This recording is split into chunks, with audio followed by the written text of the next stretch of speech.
سلامونه ستړي مشئ ملګرو. مخکې له دې چې په آنلاین ویډیو، په آنلاین درسونو، په آنلاین کورسونو، په آنلاین ماسټرۍ خبرې وکړم، ښه مې وګڼله چې په دې ویډیو خبرې وکړو. بل ورځ ملګرو پوښتنه کړې وه چې څنګه کولی شو اشتغال زایی او کاروبار دې باندې خبرې وکړو.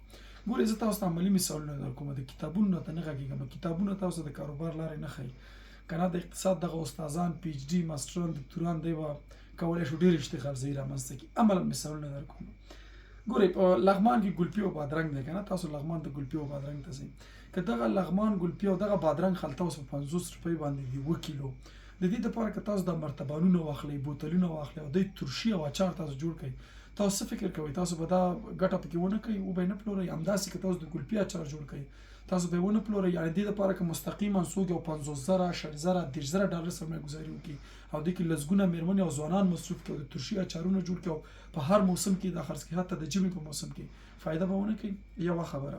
دویم همداسې پسې وخوځېږي مثلا کونړ ته. زه کونړ ته لاړم، هلته چارمغ دی، ډېر ښایسته چارمغ لرل، دوی خپله لوبیا لرله. د کونړ د چارمغ نه هېڅوک هم خبر نه دي. همدارنګه دغه جلغوزي چې د کابل په شارینه او جلال ښار کې په کراچیو باندې من په 2000 من په 2500 د پکتیا بهترین جلغوزي خرڅېږي. دې دپاره که پیکیجینګ وشي په بوتلونو کې، په پاکټونو کې، لکه د افتاپرست زړې، ته څه فکر کوې چې انډیواله چې ته 10,000 شل,000 ډالر سرمایه ګزاري کړي او لسګونه هلکان ځان سره مصروف کړي، ستا دا بزنس به پکې ونه چلېږي. دریم مثلا هلمند چې دی د کنجدو غوړي لري، په بیلرونو، په ټانکرونو، په بشکو باندې خرڅوي.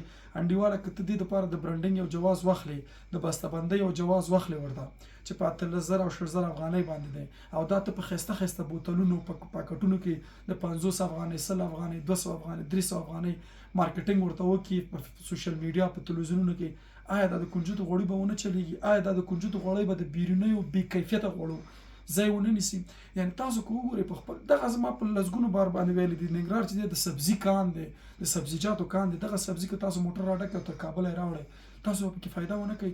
موږ باید په خپل ماحول کې، په خپل شاوخوا باندې فکر وکړو چې زه څه شی لرم، مارکیټ کې ضرورت شته دی، مارکیټ کې اویلیبل شی څه شی دی. دا صرف رسول غواړي یو ولایت نه بل ولایت ته، یو کلي نه ښار ته، ښار نه کلي ته.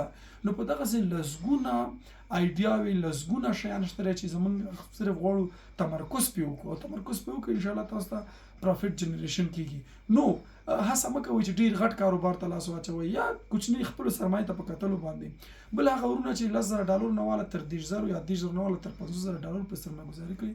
بهترین فرصتونه مثلا په دغه ننګرهار کې د معدني اوبو دپاره بهترین فرصتونه، مثلا هلته اسما ده، نورې کمپنۍ دي، ته کولی شې چې ښایسته واړه واړه بوتلې راوړې.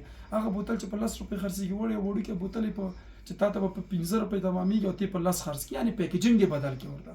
یعنې مثلا د جلال آباد نه که زه یعنې واقعا زه واخ ولرم او کاروبار وکړم دغه شته مصروفیتونو تر څنګ، نو زه به د جلال آباد نه بیلر راډک کړم او د ټوتپیسټ په اندازه باندې داسې ټرانسپارنټ بوتل یې به راوالم او اصل به ترېنه ډک کړم او سر کې په 99 باندې ایښم. دا خو کوم سخت کار نه دی انډیواله، صرف یو ایډیا پکار ده، صرف یو چا سره مشوره پکار ده.